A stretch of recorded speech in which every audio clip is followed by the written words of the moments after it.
All right, backup device is recording. Perfect. All right, so We're recording. we're recording. Okay. So I was warned that the microphones are not the best from our IBC staff person. So Just speak up. yes, I'm going to try because I know this one has historically been problematic the last couple meetings. So I'll do my best, but remind me if I'm not speaking loud enough. Yeah. Okay. Microphone's picking the commissioners up okay though? It's just, is it just in general? Yeah, it's just this one screeches. Okay, gotcha. That's understood. Okay. All right. So I'm going to go ahead and call to order the February Victorian Village Commission hearing. Our next business meeting will be Wednesday, February 26th, 2025 at 12 noon, and that's going to be 111 North Front Street, second floor, room 205. That's next door. Our next hearing date will be Wednesday, March 12th, 2025 at 4 p.m. at 111 North Front Street, second floor, room 204, which is this room. Go ahead and swear in staff. Just state your name.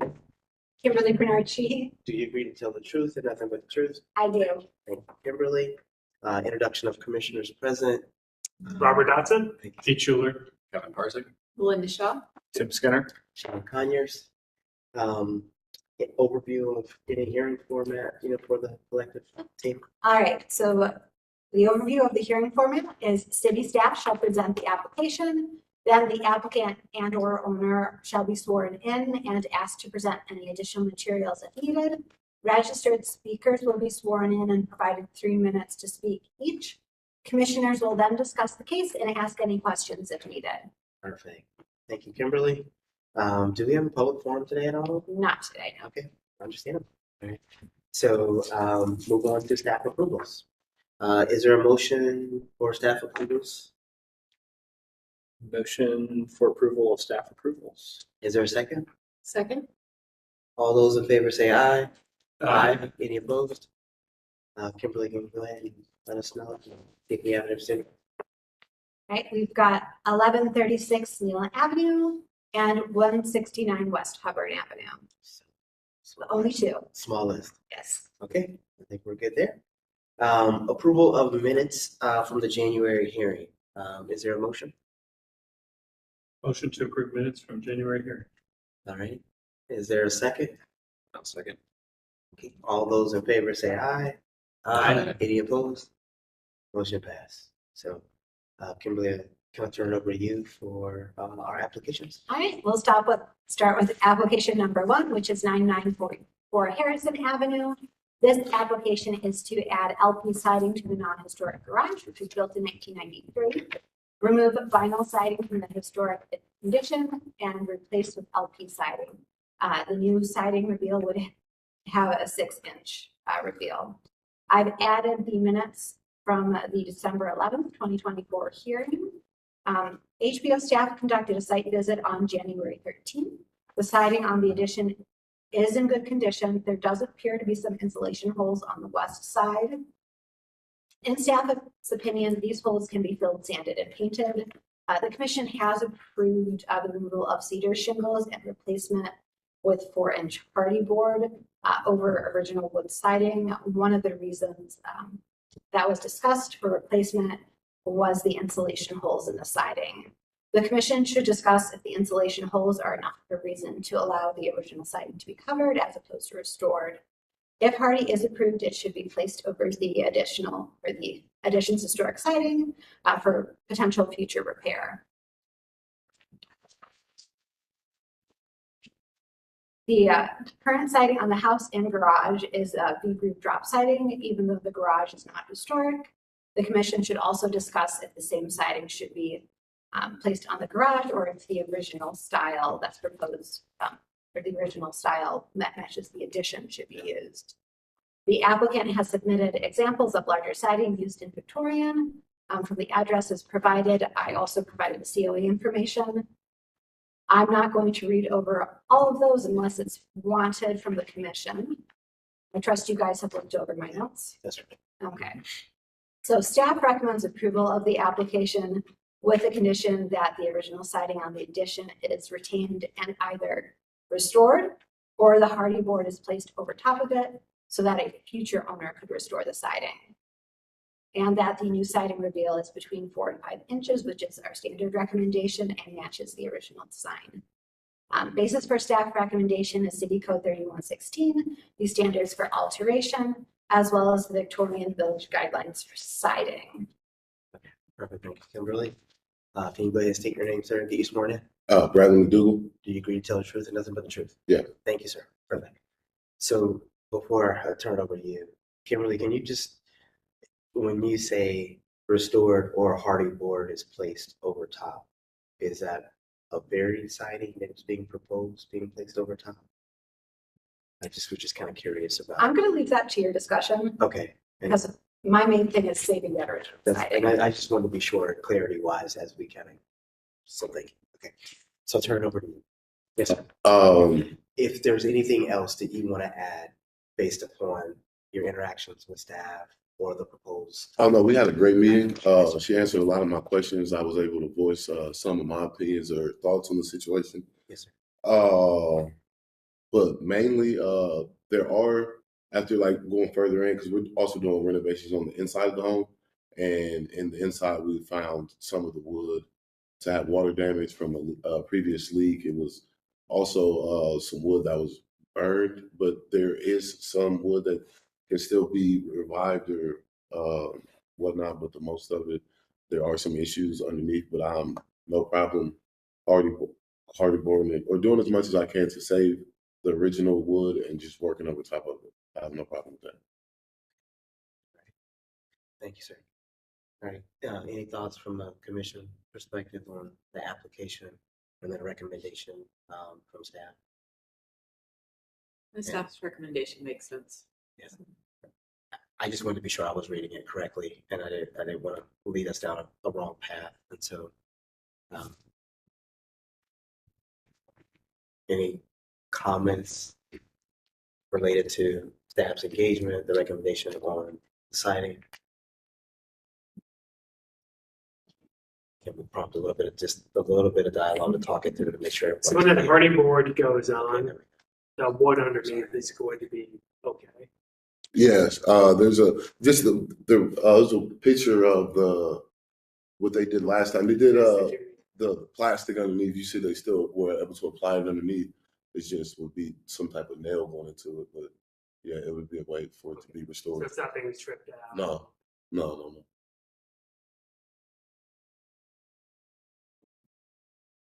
That helps. Everything.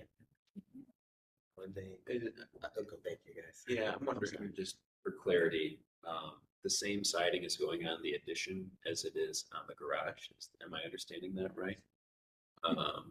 Both of which will be hardy in a 4 or 5 inch siding reveal. Is that my understanding of it? So I just want to clarify, I'm recommending the 4 or 5 inch. Sure. He's asking for the 6 inch. Right. So it seems like the other adjacent structures were approved for smaller reveals, but ultimately install smaller siding materials. So I think, although all the documentation is calling, like these images that we're seeing on the screen here is calling for fairly large reveals, the staff recommendation is for something smaller than that, both on the garage and on the addition, which I think is logical given the other approvals that were issued for structures. So I think it's appropriate for the 4 to 5 inch reveal being used on both the addition and the garage over top of the existing wood siding. Any thoughts? For the addition, does it have corner boards or anything? How is because the hardy board is going to be thicker than the existing vinyl siding. So how are those details going to be resolved? If you go to the one of the previous ones, you have another one. You can there you see the green board. That's how you tuck it in, so it's not revealed. Even if it is a little thicker, you have those baseboards to tuck it behind. Okay. So it's not, it'll look neat and it's not hanging off of the house. That's how you tuck the corners in on each side, because there's going to be some imperfections in the cuts on each side. So that's how you just trim that in there like that. So I think that just kind of thinking through it, I feel like that's the spirit of the image, that the corner boards will be retained in the application. And they will be proud of the siding. So that just may be something that we kind of put in a motion that would help the installation, if that's the direction. Okay. So I guess what I'm hearing is we feel like we're in alignment with staff in terms of the approach of being able to do the either or, being restored and or covered. So that way in the future, if the hardy board was to be used, it'll be used and installed on the addition as well as the garage, but in those smaller reveal in lieu. Okay. So I know you had a great conversation, with staff. So the recommendation from staff, and I think we talked about the reveal probably being something that last time when we spoke. Are you okay with us approaching the approval with a smaller reveal? As in 4 to 5 inches? That's correct. Sure. Yeah. So is there anything further that you would need? Would the commission also want a caveat for any window and door frames to also stand proud, so they won't end up being flat? That sometimes happens when adding additional siding. Do you, and that, I think that's a great point when we think about, applying the trims to make sure that, since we don't really have a true drawing of the entire thing. Do you need anything else from an approval perspective to be able to write those things out? Do you need any additional exhibits? If we call it out, I should be good, because as long as it's very clearly spelled out, we're putting the corner boards on and, they need to project a little bit and the trim can't be flat. We should be good, because you've got a good visual of what you want to do. And That's I good. think we're all on the same page. Okay, I just want to be Yep, sure we don't get hung up. Okay, that's perfect. So that's just going to be some things that we're just going to have to kind of spell out in, I'm going to say in the motion. Is that okay? Does anybody want to take a stab at, well, I guess before I say that, is there any further discussion before we move to a motion? No, I think that. Would someone take a stab at a motion, please? Yes, motion for application COA 24-00450 as submitted with the condition, expectation that the original siding on the addition is retained for potential restoration later, with the expectation that hardy board is, as proposed, is placed over top in the current restoration. Expectation that the siding reveal is 4 to 5 inches. And recognition that trim board on corners and around the building, around the windows is proud of the siding and doors. Proud of the siding with the submitted 977 Neal Avenue example as a visual of that detail. Awesome. Is there a second? Second. Any further discussion, team? Okay. All those in favor say aye. Aye. Any opposed? Motion passed. Thank Thank you. It's going to take me about 2 to 5 business days to do the minutes and get everything sent out. So just Yep. so you've got the timeline. Thank you. Thank you so much. Yes, I figured this was the one that you were confusing from. All right, so application number 2 is 632 Park Street. This application is to alter the north patio's second-story elevation to change an existing window into a set of double doors. New doors would match the existing doors and windows, and then remove the non-aluminum or the non-original aluminum replacement windows for this alteration. The commissioners at the business meeting requested confirmation of historic materials, noting that the proposed alteration has minimal visual impact to the building and seems aesthetically compatible. HBO staff would encourage a closer second elevation drawing showing the elevation with both doors without the railing blocking the details for final stamping should the commission ultimately approve the application. And that drawing was submitted and uploaded. Per City Code 3116.11, these standards for alteration subsection 2, the distinguishing characteristics of the property shall not be destroyed. The removal or alteration of any historic materials or distinctive architectural features shall be avoided whenever possible. The commission should discuss if the removal or alteration of the window sill and portion of the wall is appropriate, and if it is, their reasoning why, specifically for the record and pertaining to that section of code.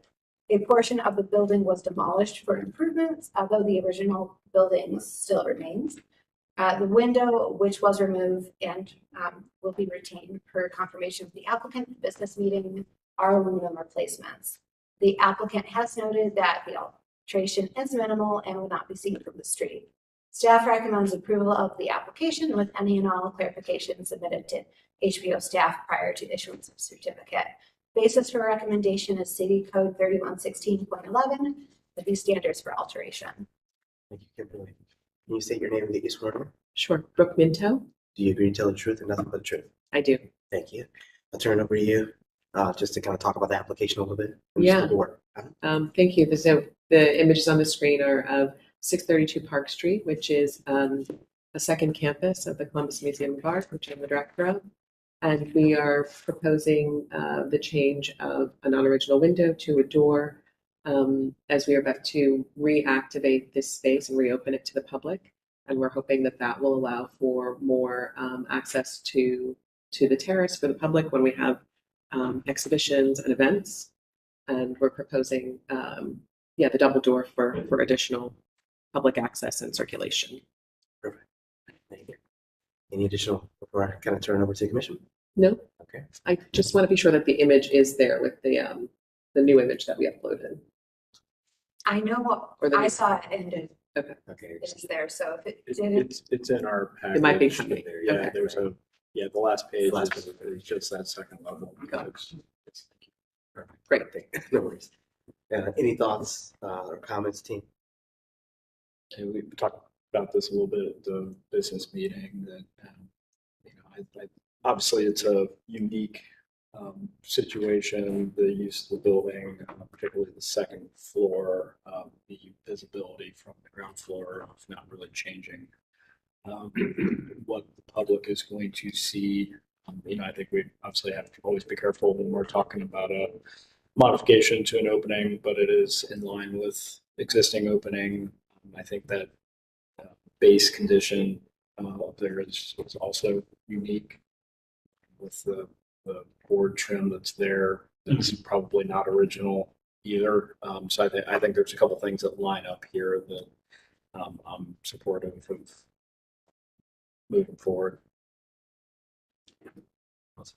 Yeah, I agree completely. I don't think it's actually not aesthetically any worse than the window, even if it were on ground level, but having it above makes it that much easier.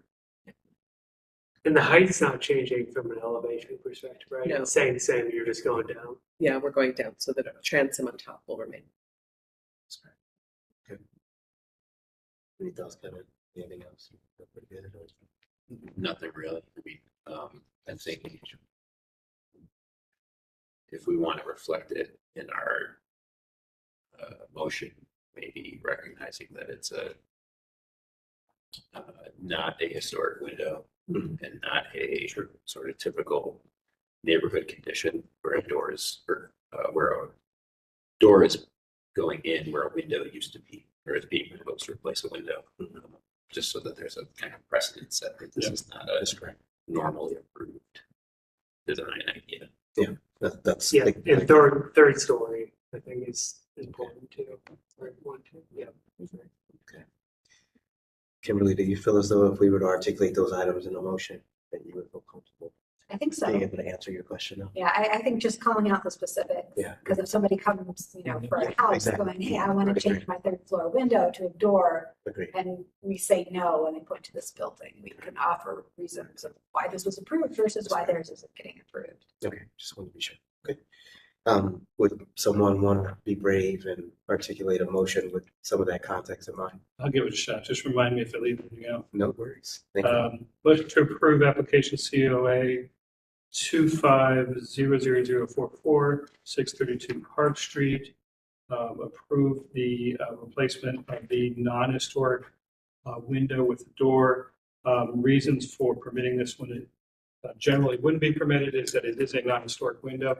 It is on the third floor, and the alteration is to a non-historic wooden railing that is below the current window. Right. Did we capture? I'm just kind of thinking of color, everything, non-original. Anything about the height, the existing opening, right? We're not.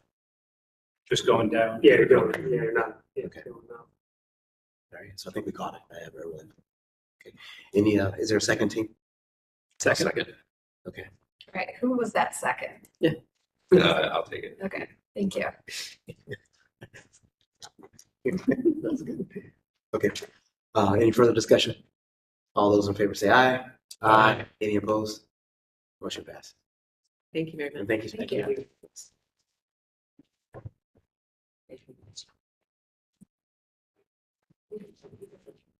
All right, application number 3 is 30 Price Avenue. This application is to install a 60-inch tall by 25-inch wide halo lit sign on the building. The commissioners at the business meeting requested updated drawings of all elevations showing where the existing signage is located on the building. They were curious about the location of all the signage on the building and wanted a holistic view of what was going on. Commissioners noted that the additional photos of the current signage would also be helpful.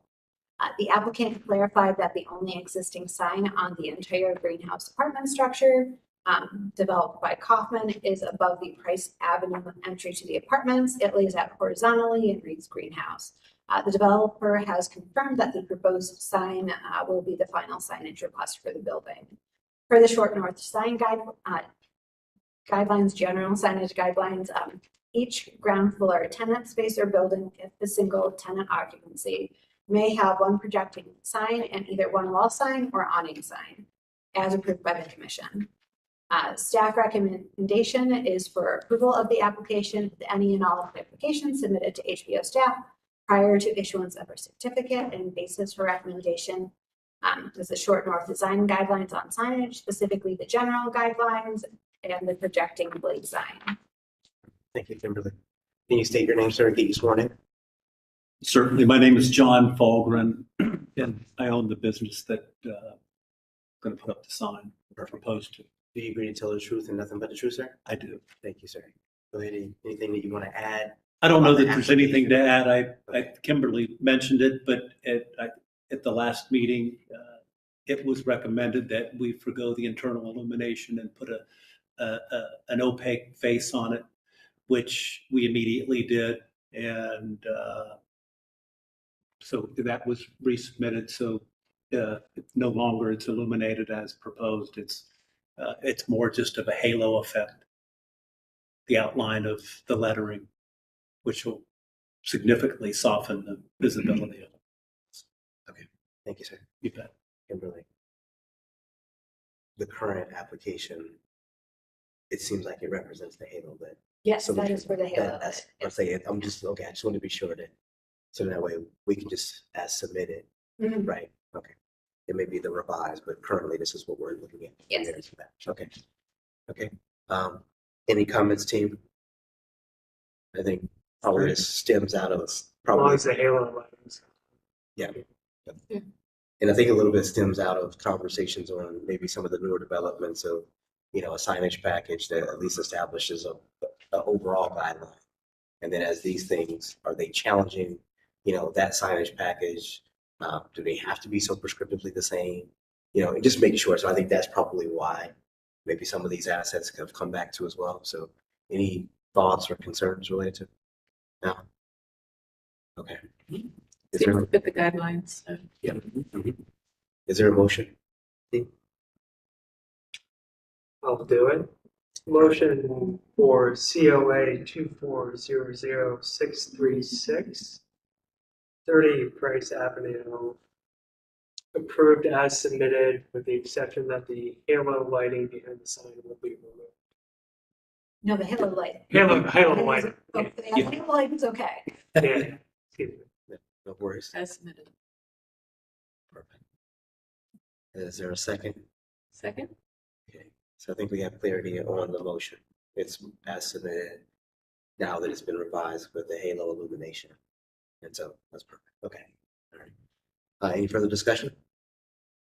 A motion? All those in favor say aye. Aye. Any opposed? Motion passed. Okay, Thank you. thank you all for your time. I Yeah, appreciate it. Thank Likewise, you. thank you, sir. Okay, thank you.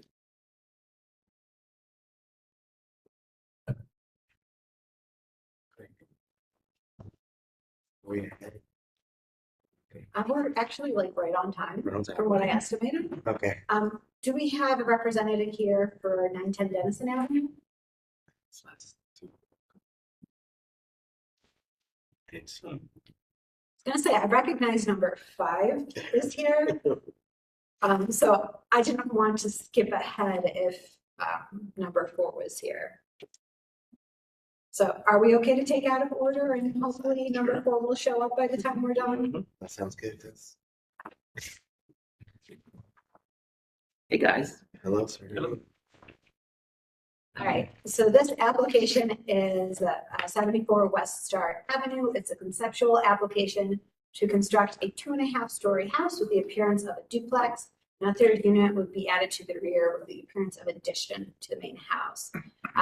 We construct a 2-story, 3-car garage, and construction materials would include bricks, fiber cement lap siding, horizontal and vertical, GAF slate line shingles in English gray, K-style gutters, wall sconces, gooseneck lighting, Marvin elevate windows, Pella Craftsman 3/4 light smooth wood door, cloak play, modern steel garage door, and 36-inch wood railings. Commissioners at the business meeting requested more information on setbacks and lot coverage as they were concerned about the size of the backyard. HPO staff suggests starting to work with the Department of Building and Zoning to determine if any variances are needed. They also requested colors of the house and garage as they will be needed for final approval. Submitting a few options would also be supported. Commissioners noted that the paired windows seemed out of context with the surrounding buildings. Examples of paired windows within the district were requested. Additional context photos might prove helpful. They also noted that 3 paired windows on the garage also stood out as out of context. And they also noted that the proposed gutters were not typically approved. For City Code 3116.11, the standards for alteration, each property shall be recognized as a product at its own time. Alterations that have no historical basis and which seek to create an earlier approval shall be discouraged. HPO staff would encourage the commission to discuss if the rear unit should match the front units, or if there should be a little bit more coordination of the siding materials as presented to make the materials appear like an addition. The commission should also discuss if the 3-car garage fits into the existing context and if the 3 individual doors would be more appropriate than the proposed configuration. Staff recommendation is the commission should offer design feedback that can be utilized at a future hearing. Basis for staff recommendation is City Code 3116.12, the standards for new construction, as well as City Code 3116.11, the standards for alteration. Thank you, Kimberly. Can you state your name, sir, and get you sworn in? Yes, my name is Carrick Sher. Do you agree to tell the truth and nothing but the truth? I certainly do. Okay. Turn it over to you, sir. We have made some modifications to the building appearance based on feedback from the business meeting, primarily uncoupling the windows on the front elevation so they're individuals instead of paired windows on the front elevation. There are a number of paired windows, just for your information, there are a number of buildings with paired windows on this street, not directly adjacent, but most of the Aston Row frontage townhomes have paired window elements. There's also a number of other buildings in the near vicinity that have paired windows, but I agreed with you that they were more appropriate to be separated on this brick building, with the adjacent brick buildings all having individual windows. So we made that change. I'm not quite certain about the comment with the dormer on the alley on the garage. It's a pretty common element to see a grouping of windows like that, especially in carriage houses. In fact, this exact same form of this carriage house was approved in 2022 by myself on a different site, not but a couple blocks from here. I don't believe it was ever built, but regardless, I think there are a number of carriage houses that have a very similar element. I can provide photos at the next meeting for final approval when we get there. Materials, yeah, I would gladly take your feedback on the siding materials between the front home and the carriage house. And then whatever other, regarding the lot coverage, because this area is zoned ARLD, there's a lot of variances that are required that are gonna feel out of context, because all of these homes really should be in more of the R2F zoning classification. But in the ARLD, when you have a 3-family home, it falls back to the R4 zoning standards. So it's mostly just side yard setbacks will be varied from 5 to 3. We'll be requesting a front yard setback variance. That is mostly due to the fact that the building to the east is so far removed from the street, which is actually the only building that's as far removed from the street. The rest of them are really aligned where I have the front of our building on that block. In terms of the primary buildings lot coverage, we're well within the 50% allowable for the R4 zoning classification. We would need a slight variance for the footprint of the garage being 50% of the rear yard, where the R4 zoning classification allows only 45% of the rear yard the garage could be in. This is a true 2-story building. It's not a 2.5-story building. I don't know if that really matters, but just wanted to make that clarification to the report. And that's really all. Awesome. What do you have to tell me? All right, let's turn it over to just thoughts. So maybe we just take maybe the home first and then we go back to the garage, or vice versa. But just so that way we can kind of make sure we cover everything. So just any thoughts on the proposed home itself? What I'm seeing still shows the windows together. These, So, yes, and Okay. if Carrick uploaded new documentation, our gotcha. system doesn't let me know. It only lets me know if it's the application marked incomplete, which is not something you know. Okay. So it just. Well, makes because it- on a different commission, that commissioner told me that they're notified whenever we upload things, new information to the. I've been told it was only if it's incomplete, but technology hates me. So we're just gonna chalk it up to technology. No. Yeah. I do also think Carrick did a very good job of walking you through what the Yeah, sure. changes were. Yes, So, Agreed, exactly. agreed. my fault that in technologies that things weren't updated. So it's still 4 windows, just the 2 pairs of windows have some separation.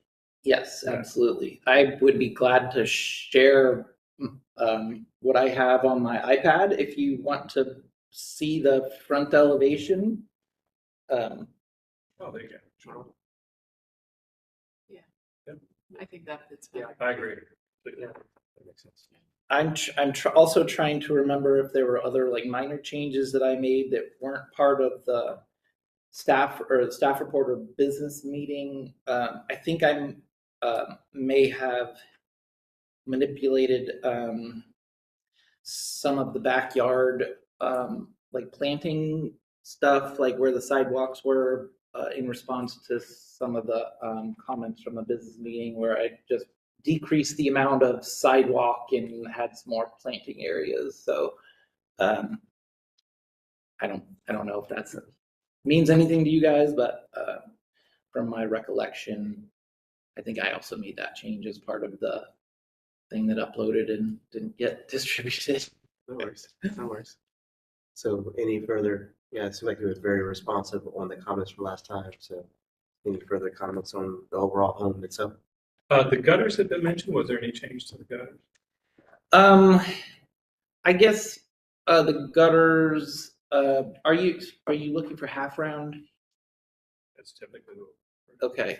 I Um, think for new builds, I- case styles have been Yeah, approved before. because I we've think just- used the K style on a number of new builds in Victorian Village. So there's I think typically if we get like a new build garage, like we are asking for it to match with the houses. Gotcha. So I can also look as well into some of the new builds and see for the next step as application comes. So we'd have that data.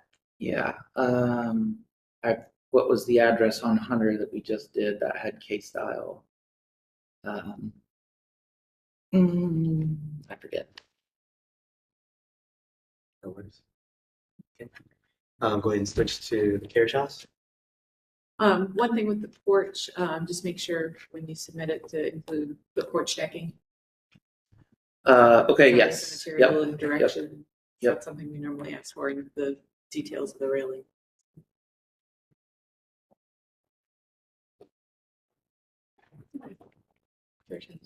Awesome.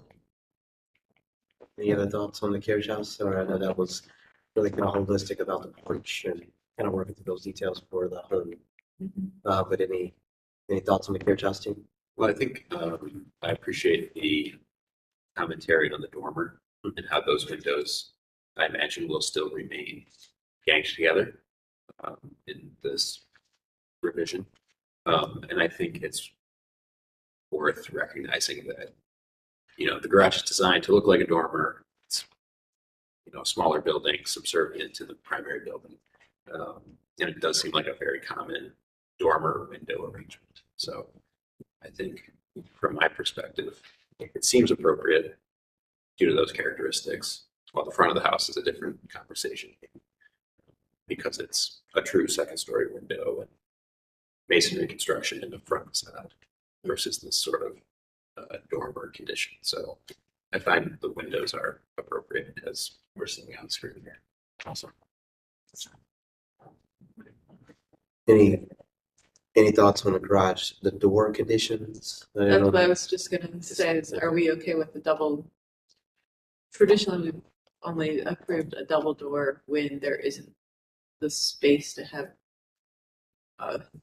multiple single doors. Like there's a width constraint or there's a maneuverability constraint. Yeah. So I think we just need to make sure that if that is the case, that that's included. We do have a bit of a width constraint on this particular site. We're about at the most narrow that we can be for a 3-car garage. I can investigate the framing of how 3 doors would work on this, and then report back for our next meeting. But I don't know for sure if I'll be successful at that. I know that in previous applications, we've gone to more of a carriage style garage door to mitigate the difference between a double width garage door and a single, if that might be acceptable if 3 doors aren't achievable. That would probably help, especially in the renderings or the elevations right now. It just looks like a flat garage door. So including the cut sheets and just paying attention to how it's articulated, and if it is really too narrow, then including the explanation behind that. So. Okay. And I think all this builds towards maybe my gut feeling, and I'm trying to find some justification, proximity to High Street, the density that we're starting to approach. But on first look, it appears like we're trying to cram a lot of program into the site. 3 different units plus a carriage house in a row of single family. So that I think architecturally things are looking really, really nice. But that's my little bit of pause here is at what point are we trying to do too much? Yeah, I haven't been through the adjacent building, but my understanding is the building to the west is a triplex, even though it was its form is a single family home. So in terms of number of dwelling units, I think it's similar to its surroundings. Obviously the density of Aston Row that's 4 parcels over is significantly higher than what we're seeing on a single parcel. But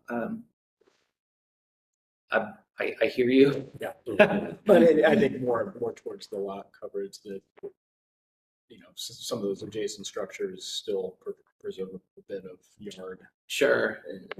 On the back, or at least in between the carriage house and the main structure. Yeah, and maybe that's in the revised set of drawings. Like that's what I made a revision to that to provide a little bit more green feeling to it. I also increased the separation. I had the carriage house a little further off the alley than it needed to be, so I think I got about 4 more feet than in between the buildings than what you might see in your drawings. I mean, I look across the street on the aerial image, and it looks like opposite side of Star is either fully paved backyards or very dense buildings. Yeah, we run in. I've been through a number of applications like this in Harrison West, and they always talk about the green space and the open space, but then you look at the aerials and everyone has paved their backyards with pavers because no one wants to mow anything anymore. Yeah. I mean it's very nicely landscaped, but it's there's no yards anymore. It's all. And I appreciate that, and I agree that it's not about necessarily having even it being green. It's just Right. this amount of home structure. Yeah, no, I understand what you're saying. Because I agree. Kind of in that limited situation, it is really truly an urban kind of garden, and probably more paved versus not is going to be more successful. Yeah, I think though in the revision where I got them about a few more feet apart, I think it made a difference. I can try to zoom in on that again if you want to compare the difference between what you guys are looking at and what I have. Yeah, so I've got that dimensioned at 15 feet now. It's probably 12 on your drawing. Yeah, it was 12 on yours. Thank you. I just had a similar kind of observation. It was more so geared towards, I know that the site itself is maybe zoned a little bit differently. And so I was just going to ask about the variances. I know you are still working through that. I think that as we kind of continue down this path of, how much site is appropriate or how many dwelling units is appropriate on a lot of such, I think we just want to make sure that we're clear about maybe why this site is a little bit unique from a zoning perspective, as well as maybe from an adjacency perspective too, as well, contextually. So a little bit more insight about the units, or I'm going to say the existing homes in that context, I think will be helpful, I guess, for me for that next maybe round of discussion. Okay. Because I was starting to count the units myself. I was like, hey, man, that's 4, and it's just I think we just. Well, so there actually isn't a dwelling unit in the carriage house. It's not intended to be occupied. The carriage house is really there for storage in the second floor.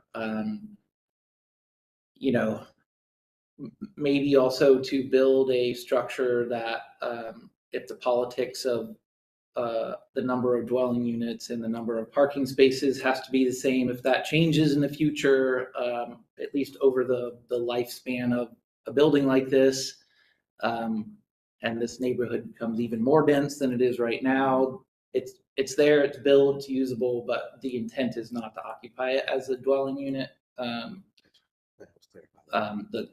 The client in this particular situation is somewhat new to developing their own buildings, and so they were contemplating places to store tools and things that they would use on this particular property, and so the extra storage space, that's what it's intended for. Okay, that's very helpful. Appreciate that, but I'm gonna play devil's advocate for a second. Sure, here. yeah. You know, the fact that, was that ever considered that you're only trying to get 2 units out of the main structure and then have the carriage structure to decrease that overall footprint a bit? So again, like we're not really outside of the allowable lot coverage of the site. So I did think about that. You know, it would really be just a minor adjustment to be completely within the lot coverage. I think I was doing the math this morning. It was like I decreased the garage by 2 feet in its depth, and I think take a foot out of the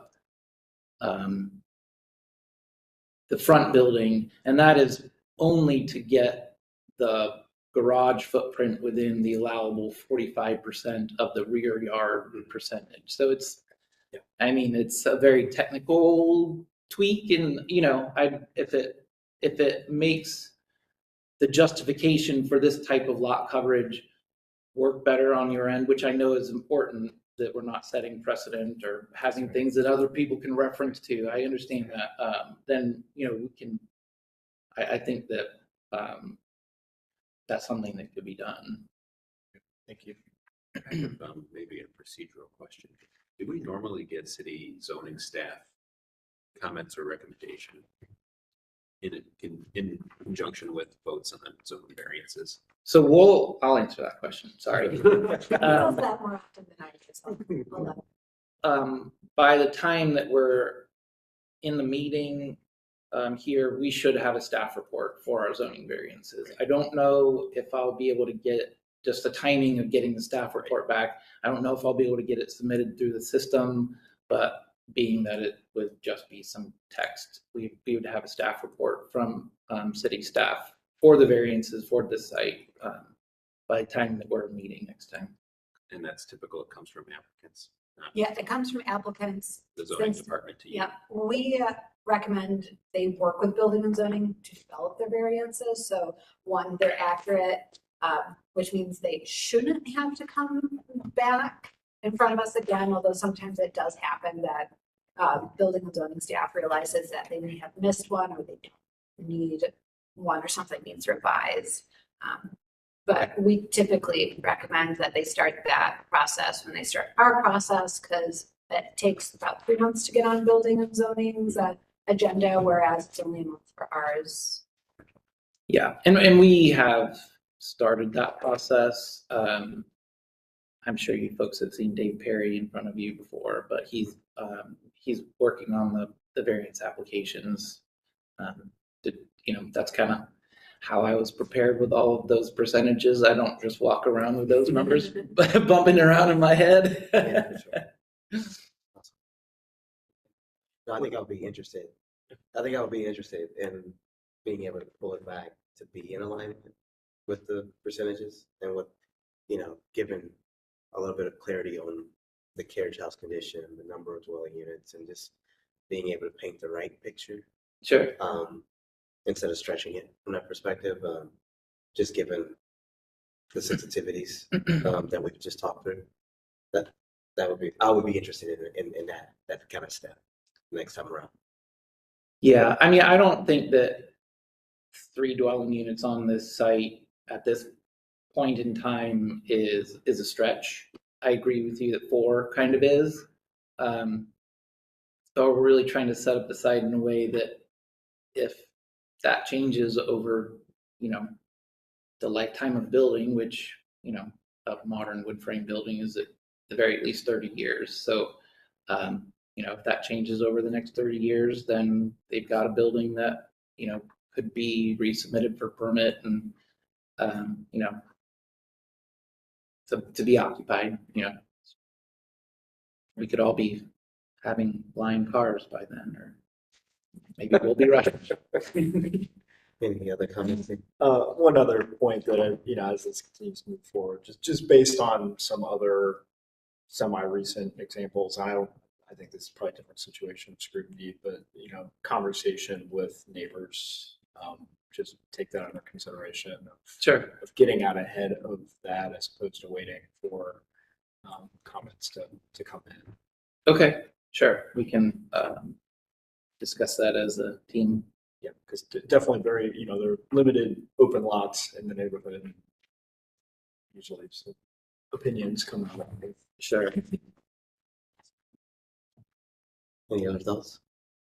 Do you feel like you have what you need in order to take that next step? I believe so. Just in terms of the general form, you're feeling pretty good with the front building. Maybe a little tweak to the footprint to just bring it within the zoning guidelines. Is that right? I mean, Yeah, that's kind of what I hear. Yeah, I think you're going to evaluate the garage door condition too, I think. Yes, That's what yep, I'm yep. mistaken. And then additional detail on the front porch. Yeah, the porches, I think that typically we get the sections through those, just making sure it's part of the application so we don't have to Sure. kind of ask for more and then it gets hung up. So we're just trying to streamline it. Yep. That's kind of that's where the details matter. From that perspective Cool. too as well. Yep. So very helpful. Okay. Good. All right. Well, thank you, sir. We appreciate Thank it. you. Thank you.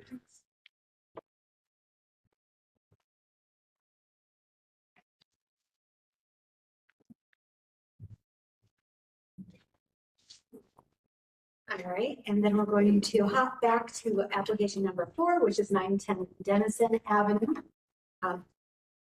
This is both a request for action and a conceptual application, so I'll try to explain the best I can. Hopefully I don't confuse everybody. So there's 2 portions, the first being signage to install 2 3-foot by 10-foot temporary signs on the building's south and west elevation during construction. So the signs would be up approximately through June of 2025. And then there's a new construction signage element to install the name Usher on the south and west elevations and to install a small plaque by the front door on the west elevation. Commissioners at the business meeting requested clarification on the proposed materials on the existing building, to which the applicant clarified that the name would be installed into the party as individual letters with some details being confirmed once the application progressed. Temporary signage, the signage would be reviewed for action while the proposed building name would be conceptually reviewed. Temporary signs were placed without approval after the construction company had reached out to inquire about placing signage on the construction fencing. HBO staff allows temporary signage so long as it follows the short-term design guidelines. With the current dimensions of the sign, HBO staff would recommend downsizing to the dimensions of the maximal allowable size for wall signs, which is 25 square feet. The commission will also need to discuss what an appropriate duration period for signage and if the present locations are appropriate. For the new signage, the commission should focus on the architectural appropriateness of the proposal and if the new signage is appropriate for our existing code guidelines. Per City Code 31:16.11, standards for alteration, subsection 3, each property shall be recognized as a product at its own time. Alterations that have no historical basis and which seek to create an earlier appearance should be discouraged. The commission needs to discuss how this signage would align with that section of code. The examples which have been provided, such as the Hart Building, a few doors down, or mentioned in the letter of support, such as the Sanborn Building, have their names integrated near the top of the facade. Would a different placement be more appropriate than the location proposed? Additionally, historically named structures typically have a single name on their prominent facade. Buildings which have been named in the area tend to be multi-unit residential structures. Is naming a smaller mixed-use building architecturally appropriate, and will it set a precedent? Is the proposed design compatible with size, scale, color, materials, and character of the property, its environment, and surrounding contributing properties? And this is per City Code 3116.11 subsection 9. Looking at the short north design guidelines with reference signage, placement has often been mounted onto a stone lintel between the first and second stories, and it should not obscure any architectural elements, and the installation must be reversible so that it does not permanently alter or damage historic buildings. Staff recommendation is for its temporary signage, approval of the signs with the condition that the temporary signs follow the short north design guidelines for wall signs, which is specifically that maximum square foot of 25 square feet. And for the new signage, since that's conceptual, the commission should offer design feedback that can be utilized by the applicant to refine the proposal at a future meeting. Basis for staff recommendation is City Code 3116.11, the standards for alteration, as well as the short north design guidelines for signage, specifically general guidelines, temporary signage, wall signs, and then City Code 3116.12, lead standards for new construction. And I do also want to note on record, the commission received and reviewed all of the letters of support, correct? Yes. Perfect, thank you. Kimberly, can you state your name and get you sworn in? Heidi Bolliard, Simplified Living Architecture. Perfect. Do you agree to tell the truth and nothing but the truth? Yes. Okay, thank you. I turn it over to you. Anything to add, or just, I know it's just conceptual today, but Yeah. anything that you want to kind of talk through that would help us? Yeah, so with the sign that they have, the contractor put up now, I think, yeah, Kimberly covered all of that. With the other sign, the owners just wanted to name the building after Charles Usher. So we just wanted to get conceptual, like, feedback on that signage before, or yeah, with naming the building, before we proceeded with having a sign company put together some ideas for what that signage could look like. Awesome. Great. I'll turn it over to the team. We're breaking it up. Breaking it up. Yeah, I think we should break it up. I think we should talk about maybe the temporary sign first, get that one out the way, and then we talk about the merits of the, the building and signage for it. Is that okay? Yep. So A is, this is temporary signage. I think duration of time, we typically do. We have a certain time limit that's associated with it too as well. Any thoughts related to what staff is recommending in terms of downsizing? The staff is recommending 25 square feet. This is 30 square feet in the application. Is what's up there now?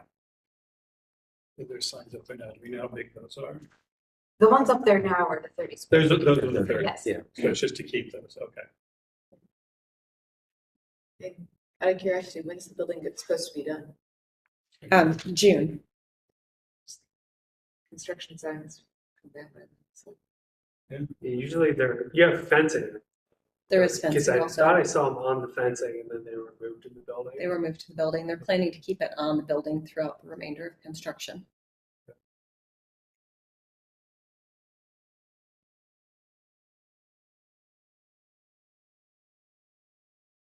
I think the one thing that's nice about having the signage on the property during construction is if something comes up, because I've had my sign-on projects, and on weekends, I've received calls from people that are, like, when there's an issue on the job site, letting me know that there's something happening. So it is nice having the phone number for the contractor on the job site. So just people walking by, if they notice something, can reach out and alert the contractor. Just trying to read the team. So, construction anticipated to be over budget. From my memory of the discussion at the business meeting, it seemed like the sign was put up without maybe an application. So this is kind of reverse engineering things. That's correct. I think I would feel it's appropriate to follow the signage guidelines that are in place for temporary signs, which is the maximum 25 square feet. From a timing perspective, I know that's not listed. Was there anything that was specific about time, Yep, the the duration? requested duration is through June. Duration. Which- I just wanna be sure. If memory serves me correctly, the construction sign for greenhouse Yeah. was approved on the fence, I think, for a year. It was- So that gives some context for duration. Okay. Let's say June or needs to come down once you have your certificate of occupancy. Because by that point, it's no longer under construction. Okay. So that makes sense. So we got, okay, so through June. All right, and I feel like the 25 square foot is, everybody, I'm just kind of making sure that everybody's still aligned with the 25 square foot I think that's appropriate given the guidelines that are in place. completely. Yeah, I have a hard time working up any emotion about the 30 square foot sign, but on the other hand, it's not the guidelines and, Okay, I know that's what's tough. and there's And they no knew the reason for it to guidelines. not be the guidelines. Yeah. Right. Understand. Okay, I just want to be sure. So we feel that the understanding item A, I think it seems that the team is trending towards a 25 square foot based upon staff recommendation. And then basically through June. Well, can we, as she had mentioned, can we make it through the certificate of occupancy? So staff would like a duration of time. Okay. So I think we can certainly extend it beyond June. would it be more appropriate to say 6 months and that duration of Yeah, time? 6 months from the date issued, That's right. so that would, oh my God, what month are we now? In order to Okay. say, Put us into August. Yeah. like, if the project runs over, but I think it's the duration of time it's set, does that feel right, or does that feel like that needs to be I kind can, of compressed a little? can we put a caveat on there though, that once the building's open, it needs to be down? It's one or the other. Yes, Okay, It needs to be down by August or sooner if the building is done and open. yeah, and the COAs are good for a year as well, so if the commission back, wants. But if we specifically state the duration, then that kind of muddies the water. I mean, we need the duration, but if they want to redo it, I think it creates a little bit of muck, but I haven't had to renew a duration one before. And if I did, I'd just check in with the historic preservation officer about how we're handling it, because it would probably just need to come back here for like a staff recommended amount of time. And if I believe correctly, I think that when they get their inspection done for the occupancy, I believe that their sign has to be done before the plan, before the inspector will sign off on it. I believe, I know it is in residential. right? So I think the duration of time makes sense. I think we'll be able to kind of offer that alongside of the board opening, right? Okay, so go ahead and item B, which is just kind of the merits of the locations that are being proposed and the idea of naming the building itself. Can we talk to that a little bit? Well, do we want to vote on the signage one first, just to get that out of the way so we don't forget? I thought it was conceptual. I thought it was conceptual. Well, the temporary signage is for the vote, because that's I didn't already know up. that. I'm so sorry. I'm It's, so it's sorry. okay. I was hoping not to confuse anybody, No but worries. So we definitely did it from a standpoint of item A to address. Can someone articulate a motion for item A, which would be regarding the temporary signage before we move into conceptual aspects of the application? I'll give it a shot. Thank you. Motion to approve application COA 250049, 910 Dennison Avenue, Part A, which relates to the temporary signage. The current sign, which is 3x10, should be replaced with with signs on the south and west that are no more than 25 square feet for a duration of 6 months from the time approved. Okay. The time approved, or if there's a certificate of occupancy earlier, then the signs would be removed at that point in time. Is there a second? Second? Any further discussion, team? Anything we're missing? Okay. I'll go ahead and vote. All those in favor say aye. Any opposed? Item A is passed. Okay. So now, thank you, Kimberly.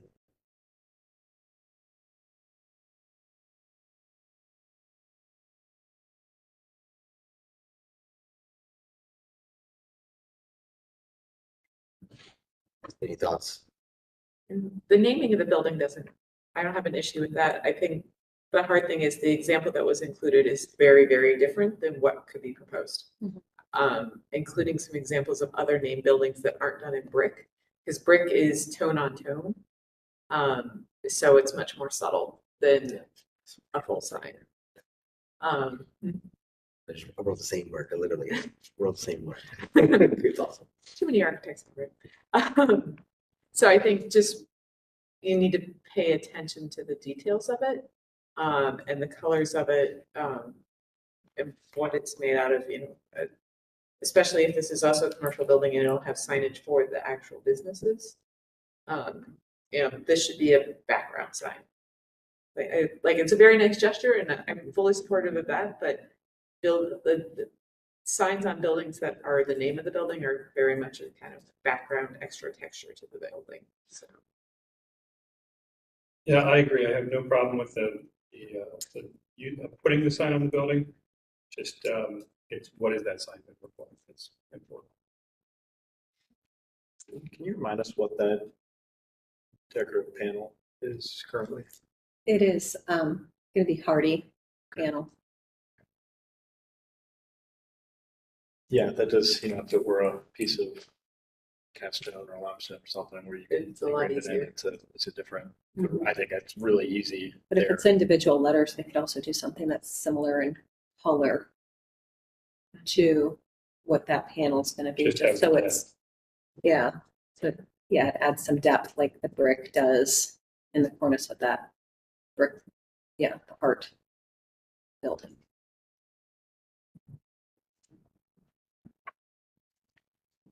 Is there any strong feelings of it occurring on two faces as opposed to one? Like at a high level, my gut is it should just be one, but then you put the side by side, is it going to feel unbalanced if they're? Is this a corner site? I don't remember seeing. Yeah, It's a corner site, yeah. Yeah. Then the two bases, because it's kind of a tower, I think are okay. Yeah, I agree. I do almost wonder if it wants to be in the band that's above the one that's highlighted, which I know is narrower, but is more in keeping with where you would normally see a building name, so it is not confused with a business name. That's a good point.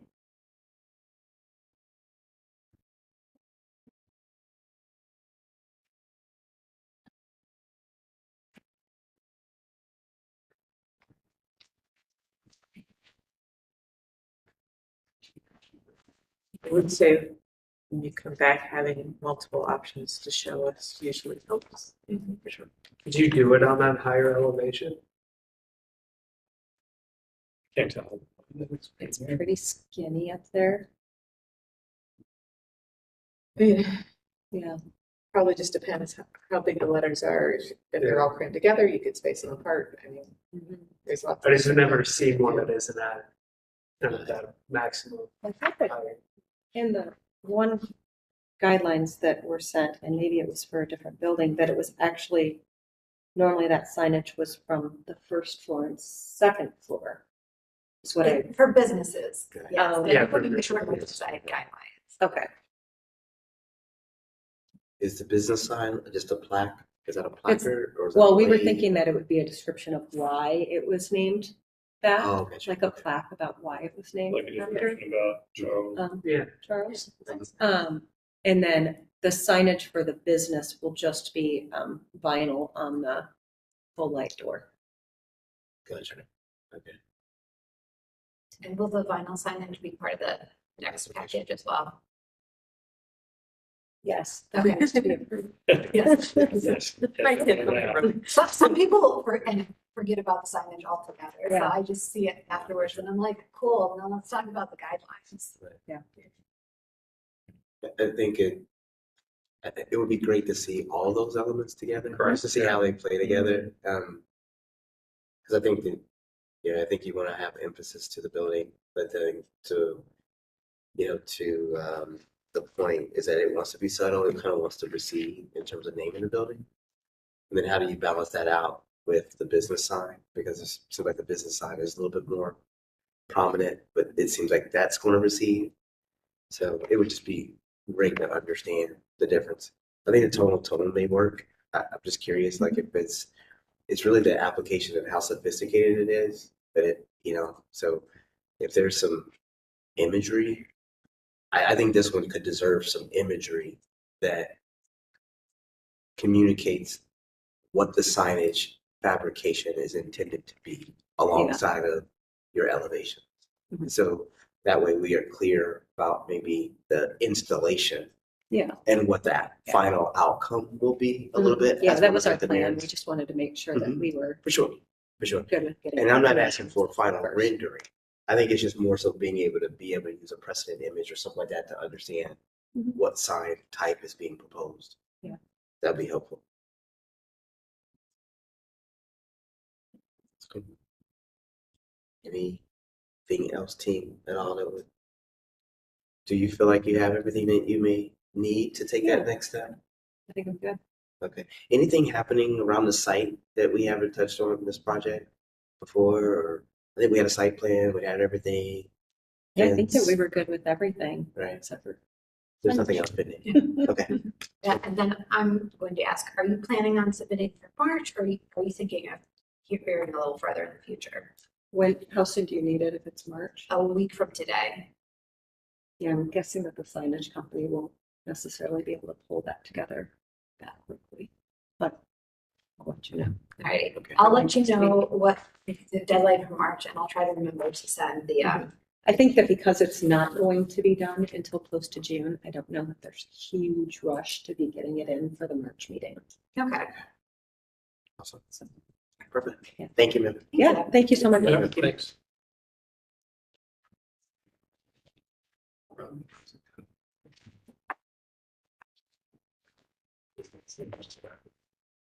Any other? I was gonna say something. Is this the wrong or? No? Okay. Do we need to slow down? Yeah. I forgot about that. Yeah. So thank you. I don't know, do we want to talk about it and set things up and vote next month? Yeah, I I think hope everybody can make it, including Commissioner Sprite. I think that would be helpful, just to Okay. kind of talk it through and then agree, and then be able to motion it. A little bit of conversation and business meeting that we feel really good about how things are running currently. Okay. Thank you. Really appreciate that. And apologies, I was not able to be there for the business meeting. I wasn't there either, so I'm not saying anything. An important piece to that is that's back, right? Okay, That steps in okay, when you're not able to be here. okay. I think that helps me for sure. Yeah. Okay. All right. So I don't mind from that perspective, if that's the consensus. And I feel like the team's got some great rhythm. Agree. I think internally, I've expressed whatever we can do to hold on to the team as we start to shuffle terms and work through that process, because a lot of us came on at the same time and work through that whatever that looks like, or whatever those desires are in terms of individual desires, I'm more than willing to do whatever I need to do to try to hold the team together. So we don't have to answer any of that now, just to leave you guys with that thought. If whether I shift, whether I move, or whatever it may be, to just make sure that we are satisfying the collective to keep the team together. Okay. That's all I had, and I think that's what I communicated to as well. Yes. So I just wanted to make sure that they heard exactly that. So, okay. And I'll piggyback off of that, because we also talked about if anybody has a preference, since we are going to be staggering some of the renewals about, 1 to 3 years. I can't agree that we will match what you want, but it'll be taken into consideration if anybody who's up for renewal is like, oh, I only want to do this for 1 more year. Things are kind of rocky. 2 years sounds good. So let me know. So I mean, is it clear to everyone what the current schedule is and how that may modify? So we know who's up for renewal, but in terms of who's like what the breakdown will be like 1, 2, and 3. I don't know. There's also another member of planning that is in charge of kind of commissioner retainment. And such, and I have not touched base with her. I've been talking to Jamie, but So it's in general 3-year terms, so we're just kind of writing it, these 1 and 2-year terms. yes, yeah, that's, They it's don't not, have the you know, same anything rights. against It's not the anybody. same. It's just, when folks were appointed the last time, I think because so many people were appointed all at once, Right. and things could get a little chaotic over Yeah. at City Hall, and probably somewhere between us being like, hey, we want these like 4 or 5 people. Things got lost in translation. Gotcha. Any next steps that we should be kind of looking for or looking out for that would help us with being able to resolve anything that we need to resolve by next meeting? I don't think so, Okay, at least not off the top of my head. If that changes, I'll reach out to folks. okay. Do you feel like that you could reach out to Reed just to, if you haven't already, just to touch base with him, just since he was absent today? Mhm. So he's ready. Yes, ma'am. Yeah. Okay, perfect. Anything else? No. Awesome. Is there a motion to adjourn? Motion to adjourn. Is there a second? Second? All those in favor say aye. Aye.